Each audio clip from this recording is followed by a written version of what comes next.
वालेकुम, welcome to my channel biology geek. हम continuity of life में इनहेरिटेंस पढ़ रहे थे, जिसमें आज हमने देखना है वेरिएशन एंड एवोल्यूशन, और हमारा जो कंसर्न होगा बेसिकली वो होगा वेरिएशन पे।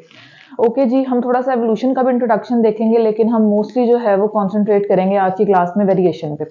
अच्छा जी, वो कहते हैं कि हमारी अर्थ के ऊपर 1 मिलियन स्पीशीज हैं, वो अभी तक इनहेबिट कर रहे हैं। हर एक की स्ट्रक्चर डिफरेंट है, हर एक का फंक्शन डिफरेंट है, हर एक का इकोसिस्टम में रोल डिफरेंट है।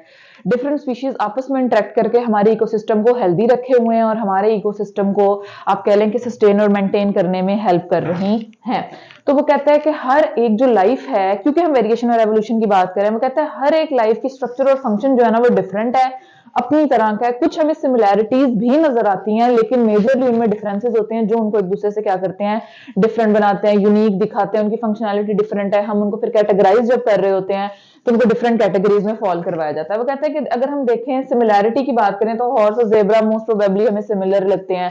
इसी तरह से अगर कैट्स की या फिर लॉइन और लेपर्ड्स वगैरह की फैमिली की बात की जाए तो वो भी हमें लगता है कि ऑलमोस्ट सिमिलर है। साइज का डिफरेंस है, बाकी जो पैटर्न्स वगैरह होते हैं और जो चीजें वगैरह हैं वो ऑलमोस्ट सिमिलर होती हैं। लेकिन क्या है, वेरिएशन की अगर बात की जाए तो उसमें बहुत ज्यादा वेरिएशंस भी आ रही होती हैं।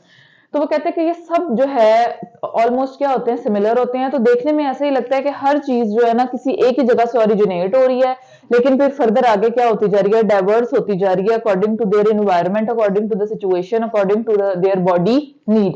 वो कहते हैं तमाम organism, all organism that are present today evolve from previous one by gradual changes, और यहाँ पे ऐड कर लें with the passage of time. वो कहता है कि हमारे पास जितने भी ऑर्गेनिज्म हैं उनका जो ओरिजिन है वो एक सिंगल एंसेस्टर है, उससे डिफरेंट ऑर्गेनिज्म जो हैं वो क्या हुए हैं, ओरिजिनेट हुए हैं। तो वो कहता है कि with the passage of time इनमें थोड़ी बहुत चेंजेस आई और उसके बाद ये क्या हो गए, एक दूसरे से डिफरेंट हो गए। इस प्रोसेस को यानी कि gradual changes with the passage of time, इसको हम क्या कहते हैं, एवोल्यूशन कहते हैं। और एवोल्यूशन ही कहती है कि इन सब का एंसेस्टर क्या है, कॉमन है, इसीलिए हमें इनमें सिमिलैरिटीज जो है वो नजर आ रही होती हैं। डिफरेंसेस इनमें 1 to 2% होता है, इससे ज्यादा डिफरेंस नहीं होता। उसके बाद वेरिएशंस पे आ जाएं। वेरिएशंस का अगर वैसे मीनिंग देखें तो हम कहते हैं कि डिफरेंस को कह रहे होते हैं, यानी कि अभी तक तो हम कह रहे थे कि सिमिलैरिटीज। वेरिएशंस क्या है, टू ऑर्गेनिज्म में जो डिफरेंस होता है उसको हम क्या कह रहे हैं, वेरिएशन।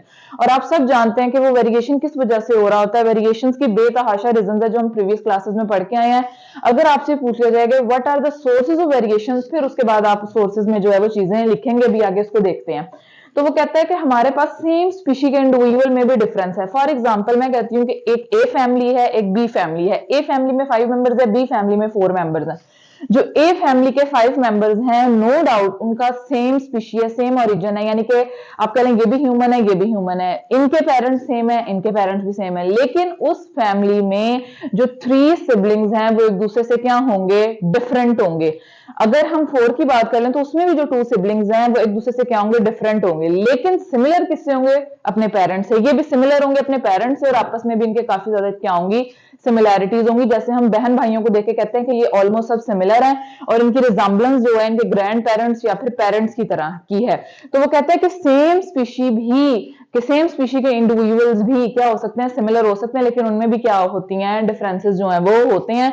उन डिफरेंसेस को हम क्या कहते हैं, वेरिएशंस। फॉर एग्जांपल यहाँ उसने एक आप कह लेंगे एग्जांपल कोट की है डोमेस्टिक कैट की। डोमेस्टिक कैट है, सेम स्पीशी है, लेकिन अगर आप देखें इनमें साइज डिफरेंट होता है, इनका आई कलर डिफरेंट होता है, इनका फर डिफरेंट होता है। आप उसके बाद कह लें कि इनका जो पैटर्न होता है, कोट कलर वगैरह जो पैटर्न होते हैं वो डिफरेंट होते हैं, फर लेंथ डिफरेंट होती है। तो ये क्या है, बेसिकली वेरिएशंस हैं एक सिंगल इंडिविजुअल में। इसी तरह से ह्यूमन की बात की जाए तो हाइट डिफरेंट है, कलर डिफरेंट है, ट्रेट्स डिफरेंट है, फीचर्स डिफरेंट है, हेयर्स डिफरेंट है। ये सब चीजें ट्रेट्स में आ जाती है ना। स्पीशी सेम है, इंडिविजुअल में क्या आ रहा है डिफरेंस, ये क्या है, वेरिएशंस है। फिर वो कहते हैं कि क्या वो चीजें हैं जो रिस्पॉन्सिबल है इस वेरिएशन की, सब सिमिलर है, फिर वेरिएशंस आ रही हैं। इन वेरिएशंस की रीजन क्या, सोर्सेज क्या है। जैसे कि मैंने कहा हम प्रीवियस क्लास में पढ़ चुके हैं, सबसे पहला क्रॉसिंग ओवर जो कि मियोसिस में हो रहा होता है। वो कहते हैं क्रॉसिंग ओवर होता है, जेनेटिक रिकॉम्बिनेंट्स बनते हैं, और जब गैमीट फॉर्मेशन हो रही होती है तब ये क्रॉसिंग ओवर हो रही होती है। आप लोगों को याद होगा कि होमोलोगस क्रोमोसोम होते हैं, और क्या होता है कि ये जो क्रोमोसोम है दूसरे क्रोमोसोम के ऊपर क्या कर जाता है, ओवरलैप, साइनैप्स बन जाएगा। अब इस क्रोमोसोम का पैटर्न इसके ऊपर और इस क्रोमोसोम का पैटर्न इसके ऊपर आ जाएगा, बेसिकली ये क्रॉसिंग ओवर है। इस तरह से क्या गैमीट बनेंगे, तो नए ट्रेड्स वेरिएशन जो है वो आएंगी। फिर इंडिपेंडेंट असॉर्टमेंट क्या है, हमने जैसे कि पढ़ा अभी, आप कह लें कि मेंडल का सेकंड लॉ, वो कहता है कि हर एलील जो है वो इंडिपेंडेंटली असॉर्ट होता है, बाउंड नहीं है कि डोमिनेंट डोमिनेंट के साथ ही जाएगा और रिसेसिव जो है वो रिसेसिव के साथ ही जाएगा। डोमिनेंट रिसेसिव के साथ भी जा सकता है, रिसेसिव डोमिनेंट के साथ भी जा सकता है। तो ये कोई कंपलसरी नहीं है, हार्ड एंड फास्ट रूल नहीं है कि डोमिनेंट ही डोमिनेंट के साथ जाएगा और रिसेसिव ही रिसेसिव के साथ जाएगा, और एक्सप्रेस भी दोनों एक दूसरे को करेंगे। और ये भी गैमेट फॉर्मेशन के दौरान हो जाता है, ये भी सोर्स है वेरिएशन का।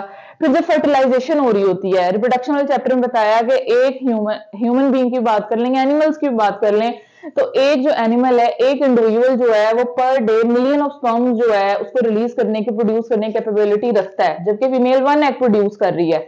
अब उन मिलियन स्पर्म्स में से एक स्पर्म ने क्या करना है, 1 एग के साथ कंबाइन करना है, और जो 1 स्पर्म 1 एग के साथ कंबाइन करेगा वो बेस्टेस्ट वन होगा जो क्या करेगा, एग के साथ कंबाइन करेगा। तो उसके रिजल्ट में जो इंडिविजुअल प्रोड्यूस होगा वो भी वेरिएशन लेके, गुड वेरिएशन लेके प्रोड्यूस होगा। उसके बाद वो कहता है कि जर्म सेल जिनसे गैमीट्स बनने हैं उनमें अगर म्यूटेशन हो जाए तो भी वेरिएशन आ जाएंगी। म्यूटेशन क्या है, सडन चेंज आ जाए उनके जीन सीक्वेंस में, एलील में, किसी भी एक छोटे से पोर्शन में, क्रोमोसोम में। फिर वो कहते हैं जीन फ्लो। जीन फ्लो क्या है कि एक पॉपुलेशन से जीन्स मूव कर जाना दूसरी पॉपुलेशन में, यानी कि ज्योग्राफिकल बैरियर भी हो सकता है, कोई भी रीजन हो सकती है कि एक एरिया का जीन जो है वो दूसरे एरिया के जीन में क्या कर जाए, फ्लो, जाहिर सी बात है थ्रू रिप्रोडक्शन ही करेगा, तो इसको भी हम कहते हैं जीन फ्लो की वजह से भी वेरिएशन जो है वो आ रही होती हैं। फिर वेरिएशंस की बहुत डिफरेंट 2 टाइप्स हैं, बहुत सारी फिनोटिपिक स्टडीज की गई, उसके बाद देखा गया कि हमारे पास 2 तरह की वेरिएशंस हैं, कंटिन्यूअस वेरिएशन और second one is the discontinuous variation. Discontinuous को पहले देख लेते हैं।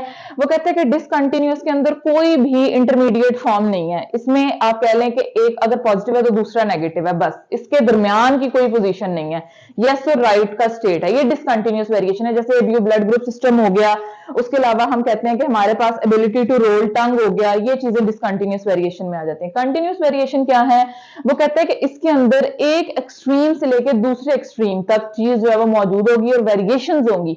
हम इसको मेजर कर सकते हैं, डिसकंटिन्यूअस को मेजर नहीं कर सकते। जैसे कि स्किन कलर की बात करें, हमें डार्केस्ट कलर भी मिलेगा और हमें फेयरेस्ट कलर भी मिलेगा, और उसके दरमियान की वेरिएशंस भी हमें मिलेंगी। ये किस में आएगा, कॉन्टिन्यूअस वेरिएशन में। इंटेलिजेंस की बात कर लें, हमें मोस्ट इंटेलिजेंट भी मिलेंगे, डम भी मिलेंगे।